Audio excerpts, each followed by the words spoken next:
The winner of the 2013 Telstra Victorian Businesswoman of the Year is, this is so exciting, Sadhana Smiles. You have the most beautiful children. Oh, thank you. Did you know they came and had a little chat to me? I know. Because I was mispronouncing your name. And they said, we hate to interrupt you, but we just want to point out that Mum's name, just in case it gets called out again, is actually Sadhana. And so congratulations, Sadhana, for being... That's all right, Caroline, for being the 2013 Businesswoman of the Year. All yours.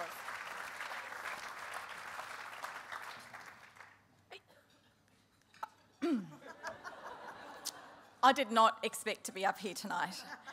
There are some incredible women in this room tonight, and you all deserve to be up here with me. I just wrote this when I was sitting there because my daughter nagged me and she said, please write something, you are making me very nervous. You want to come up here, honey? I'll swap. Thank you to Telstra, Commonwealth Bank and News Corp. This has just been the most amazing night, and I actually can't even tell you how I'm feeling. And to all the judges, for all the stories that we've heard tonight, I just don't know how you make the choice of a winner. So thank you for those of you who chose me. I didn't quite know what to say, so I've put together some stuff that I've I've had in my head. I'm often asked what drives me. And if you heard my earlier speech, and remember I came here at 16, what I didn't tell you was I actually didn't do really well in my VCE because I was too busy escaping out the boarding school window my father had put me in and going out to meet boys and have illegal drinks at 16. That's okay. I didn't tell the judges that either. As a consequence, I did really badly in my exams, and I didn't go to uni.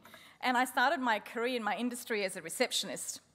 And I basically worked the long journey to where I am today. So what drives someone like me? Firstly, to keep a roof over my family. I'm a single mum, and every day when I wake up, I just know that I have to go out and do the stuff that I do because I've got to put food on the table and a roof above my children's head and educate them and give them the opportunities that I didn't have when I was growing up. I have no ceiling to what success looks like. A really good friend of mine once said to me, he said, you know, you just don't know when to stop. And I don't. I grew up in a country where, I always say to a lot of women I talk to, I was born in a glass box as such, because you can imagine growing up in Fiji, one of the reasons why I was such a rebel is because women weren't seen as being the breadwinners or being, going to school and getting educated and having high-powered jobs as such. And I knew that that's what I wanted to do. So I've spent my entire life simply smashing ceilings and pushing and pushing and pushing. I'm a great believer that the only thing you can't fix is death. Everything else in life you can fix. For those women in the room who are wondering how do you get to the next stage in your career, get better at asking for things. I think one of the things we don't do as women is we don't ask. Men are really good at this, We need to ask for the things that we want. We need to promote ourselves more. And sometimes, quite often, we don't ask for the things that we want because we don't believe that we're ready for it. You know what? Take the risk. What's the worst that'll happen? You'll make a mistake and you'll learn from it.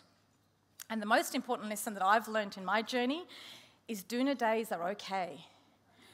And I've spent a lot of time under my doona where I just want to shut the world out, and I probably will be doing that tomorrow for a bit. Going, did this really happen to me? And yes, it did. We spend a lot of time talking about getting the gender balance right and talking about working in male-dominated industries. Sometimes I believe that works against us. I look at it slightly differently. I look at where we started in terms of women's rights and where we are today, and I look at my daughter and her friends, and I truly believe that we're in a good space and the future does look bright. I tend to use words, instead of saying male-dominated, I simply say women are underrepresented and we just need to work harder at being equally represented. And it's up to the women like us in this room to make sure that we leave the workplace a better place for our daughters. I'll let you into a little secret. Every year I write my goals and I stick them on my shower wall. It keeps me focused. So when I lose focus, I know that they're right there in front of me. And on my shower wall this year were three key things I wanted to achieve. The first one was to write a book. I did that. It was published in May this year. The second one was to buy my first investment property as a single woman. I did that. It settled in last month. And the third one was to win the Telstra Businesswoman's Award.